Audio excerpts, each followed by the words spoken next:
Hello, everybody. I'm BC Begley, and these are your news headlines for October the 3rd, 2022.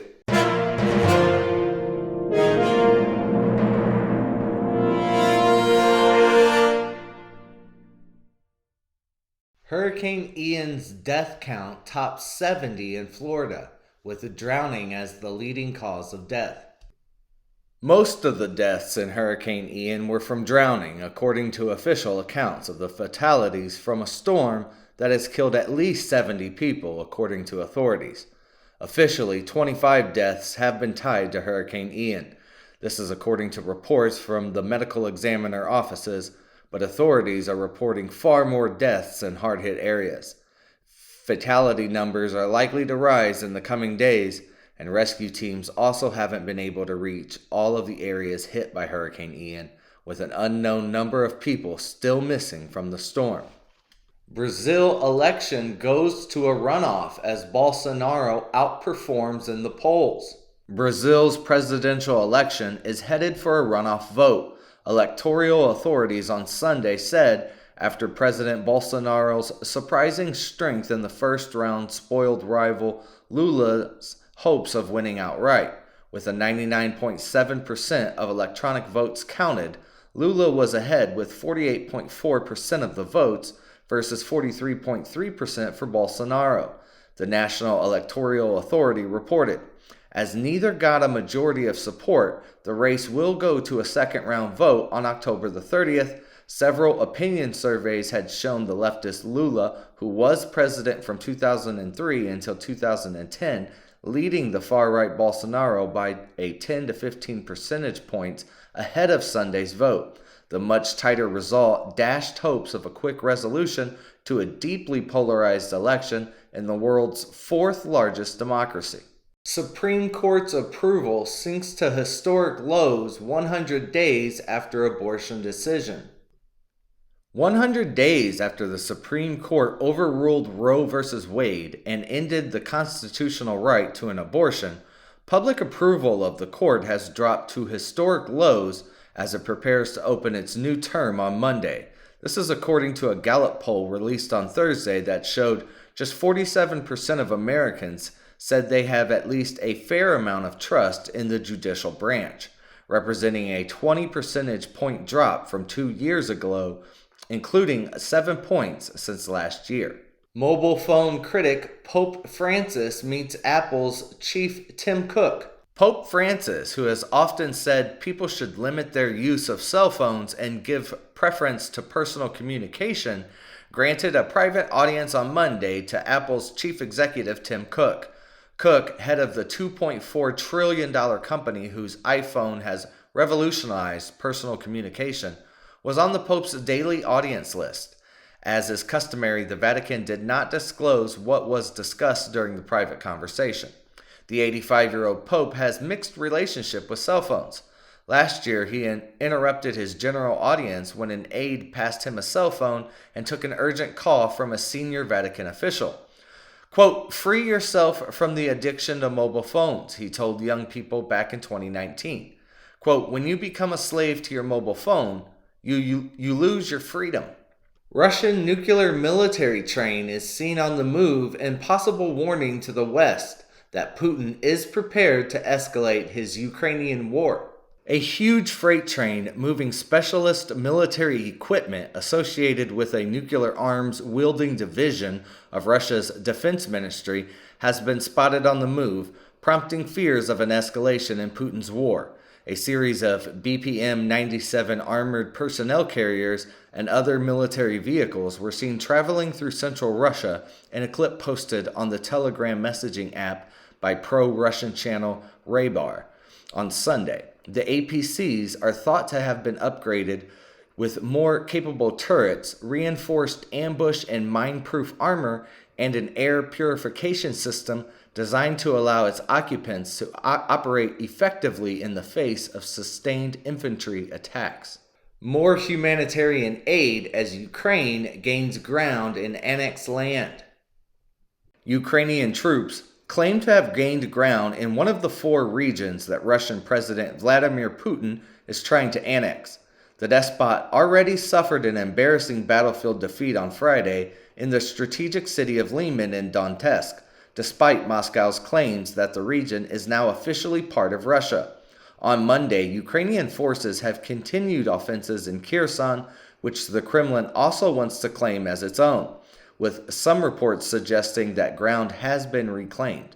Ukrainian media outlets pointed to a picture of Ukrainian soldiers unfurling flags at a marker for the town in the Kherson region, which in some parts of the region where troops have already reportedly broken through Russian lines. In a video statement on Monday, Russian-installed Kherson official admitted Ukrainian forces had broken through a little deeper before insisting that, quote, everything is under control.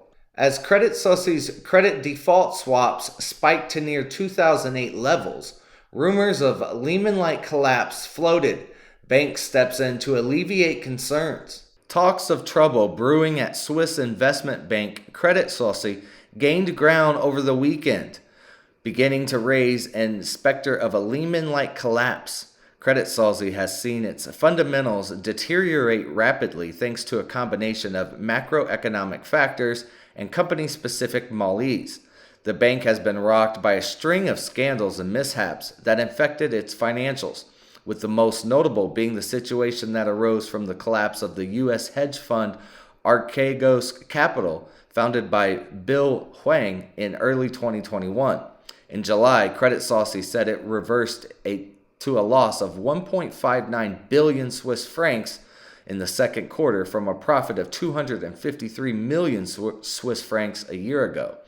As its investment banking businesses bled heavily, it is now approaching the highs seen during the 2008 financial crisis, which saw U.S. investment bank Lehman Brothers go bankrupt. U.S. home prices now posting biggest monthly drops since 2009. U.S. home prices have taken a turn and are now posting the biggest monthly decline since 2009. Median home prices fell 0.98% in August from a month earlier, following a 1% drop in July. Mortgage data provider Black Knight Inc. said in a report on Monday. The two periods marked the largest monthly decline since January of 2009. The housing market is losing steam fast, with skyrocketing mortgage rates driving affordability to its lowest level since the 1980s. The Federal Reserve has sought to curb inflation, which has thrown cold water on the U.S. real estate boom. Liz Truss, in reversal, drops plan to cut UK tax rate hike on highest earners. Facing a mutiny of Conservative Party lawmakers, Prime Minister Liz Truss of England on Monday reversed plans to abolish the top income tax rate of 45% on high earners, a humiliating about-face that leaves her supply-side economic agenda in tatters and her grip on power uncertain. The sudden announcement, made as party members gathered for their annual conference in the city of Birmingham, deepened the disarray around a prime minister in office barely a month, who had made cutting taxes the centerpiece of her successful campaign to replace Boris Johnson as the Conservatives' leader. Republicans urge a probe on foreign farmland purchases. The top Republicans on the House Agriculture and Oversight Committees have asked the Government Accountability Office to investigate foreign investment in United States farmland, questioning whether Chinese acquisitions in particular could pose a national security threat. In a letter released Monday, Representatives Glenn Thompson from Pennsylvania and James Comer from Kentucky, as well as more than 100 House Republicans, asked the GAO to conduct a study examining foreign countries' acquisition of U.S. farmland and its impact on national security, trade, and food security. Quote, China's ownership of U.S. farmland is a threat to our food security and national security, Mr. Comer said in a statement. Quote, Americans need transparency about the federal government's efforts to address this growing problem. Archeologists are hailing a dream discovery after a sarcophagus is unearthed near Cairo. It has lain within a burial chamber undisturbed for thousands of years. Now a remarkable Egyptian sarcophagus has emerged from deep beneath the sands near Cairo, to the excitement of archaeologists who described it as a hugely significant, quote, dream discovery. The giant granite sarcophagus is covered in inscriptions dedicated to Pot-im-Wea, who headed the treasury of King Ramesses II, Egypt's mightiest pharaoh.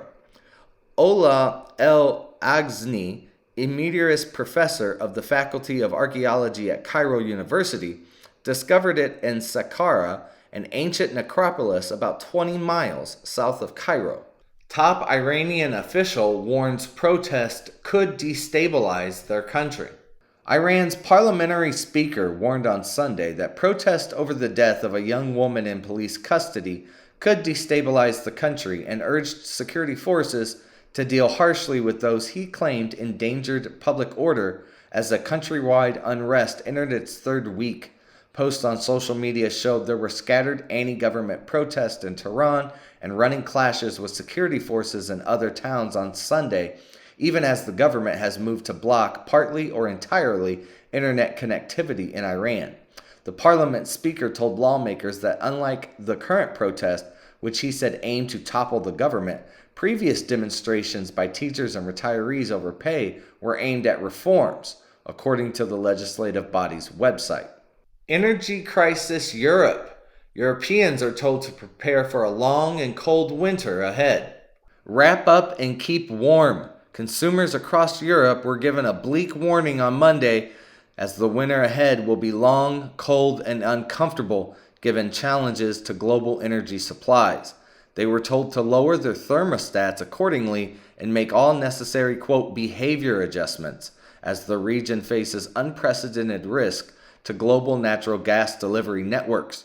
The Paris-based International Energy Agency, IEA, said its quarterly gas report to the European Union countries would need to reduce use by at least 13% over the winter in case a complete Russian cutoff amid the war in Ukraine. Much of that cutback would reportedly have to come from consumer behavior, such as turning down thermostats by 1 degree and adjusting boiler temperatures, as well as industrial and utility conservation, the group said. 2 tropical disturbances are brewing as Florida is still reeling from Hurricane Ian. As Florida is still reeling from the impact of Hurricane Ian, meteorologists are eyeing 2 tropical disturbances. A tropical wave in the eastern tropical Atlantic could possibly strengthen into a tropical depression. It's been given a 40% chance of development in the next 2 days and a 70% chance in the next 5 days. The NHC is also keeping an eye on a tropical wave located in the central tropical Atlantic. Development is forecast over the next few days. The system has a 30% chance of development in the next 2 days and a 40% chance of development in the next 5 days. Biden thanks Coast Guard rescuer for hurricane heroics days before firing over vaccine policy. President Biden thanked a U.S. Coast Guard rescue swimmer for saving the lives as Hurricane Ian battered Florida, a service member who will be discharged for not having a COVID-19 vaccine, according to a report. Biden also called several members of the Coast Guard over the phone, including the technician Second Class Zach Loesch, and thanked them for rescuing people on the southwest Florida coast in Fort Myers and in Naples. Quote, I told him how proud of him I was and thanked him for all the hard work he and his coasties are doing to save lives. Biden said of his call with Loesch in remarks the White House published on Friday. Despite his heroics in the storm and the phone call from the President of the United States, Loesch told Breitbart News that he is among the service members due to be discharged in 30 to 60 days for not getting the COVID-19 vaccination. Loesch said that he had submitted a request for religious accommodation, which was denied, and an appeal, which also was denied. 125 are dead as tear gas triggers a stampede at an Indonesia soccer match. Police firing tear gas after an Indonesian soccer match in an attempt to stop violence triggered a disastrous stampede of fans making a panicked, chaotic run for the exits, leaving at least 125 people dead, most of them trampled upon or suffocated. Attention immediately focused on the police crowd control measures at Saturday night's match between host Armima FC and East Java's Malang City, Witnesses described officers beating them with sticks and shields before shooting tear gas canisters directly into the crowds. Indonesia's soccer association, known as PSSI, suspended the Premier Soccer League Liga 1 indefinitely in light of the tragedy and banned Arema from hosting soccer matches for the remainder of the season. NASA's Hubble Space Telescope spots a protective shield defending two small galaxies. Just a space train stop from the Milky Way, two little galaxies have a fortified barricade protecting them from falling to pieces, astronomers said on Wednesday in the journal Nature. These starry realms are staunchly locked in orbit around each other, yet during their journey across the universe, they seem to be unraveling like balls of yarn. They perpetually leave stringy remnants of gas behind. You know, the material integral to their job, star making. But there's something weird going on. Despite losing pieces of themselves for the millennia, both of these galaxies, the large and small Magellanic Clouds, are yet to be dismantled. And yep, they're still making stars. Quote, a lot of people were struggling to explain how these streams of material could be there, assistant professor at Colorado College said in a statement. If this gas was removed from these galaxies, how are they still forming stars? By tapping into data collected by NASA's Hubble Space Telescope and the now retired Far Ultraviolet Spectroscopic Explorer, the assistant professor and his fellow scientists realized the Magellanic Cloud system is surrounded by a sort of thin, hot bubble, a supercharged gas, a shield, if you will. President Biden is set to visit Puerto Rico. He's announcing a $60 million plan to help the territory recover from Hurricane Fiona. President Biden will travel to Puerto Rico on Monday, where he will announce a massive spending plan to help the island recover from Hurricane Fiona. The president is expected to outline his $60 million plan to help Puerto Rico rebuild after being ravaged by Hurricane Fiona weeks ago. The funding comes from Biden's bipartisan infrastructure law. The funds will be used to strengthen flood walls, repair levees, and create a flood warning system. First Lady Jill Biden and FEMA Administrator Deanne Criswell will also join President Biden on the trip. At least 27 people are dead after a tractor trolley flips into a pond in India. At least 27 people, mostly women and children, were killed after a trailer they were riding in flipped into a pond in India, a local report said. Around 40 people were returning from a religious ceremony when the tractor-pulled transport lost control and overturned into the pond water. Video taken at the scene shows rescuers frantically pulling the victims out of the submerged tractor trolley in nearly total darkness. As many as 20 injured riders were taken to local area hospitals, where many were pronounced dead. The United States and the Philippines forces are set to hold combat drills to brace for impending crisis. More than 2,500 U.S. and Philippine Marines joined combat exercises on Monday to respond to any sudden crisis in a region long on teetering hooks over the South China Sea territorial disputes and increasing tensions over Taiwan. The annual military drills are the first major exercises between a longtime treaty allies under newly elected Philippine President Ferdinand Marcos Jr., military officials said. His predecessor, Rodrigo Duterte, was an outspoken critic of U.S. security policies and frowned on military exercises with American forces he said could offend China. The venues include the western island province of Palawan, which faces the South China Sea, and the northern Philippines across the Luzon Strait from Taiwan. And those are your news headlines for October 3rd of 2022.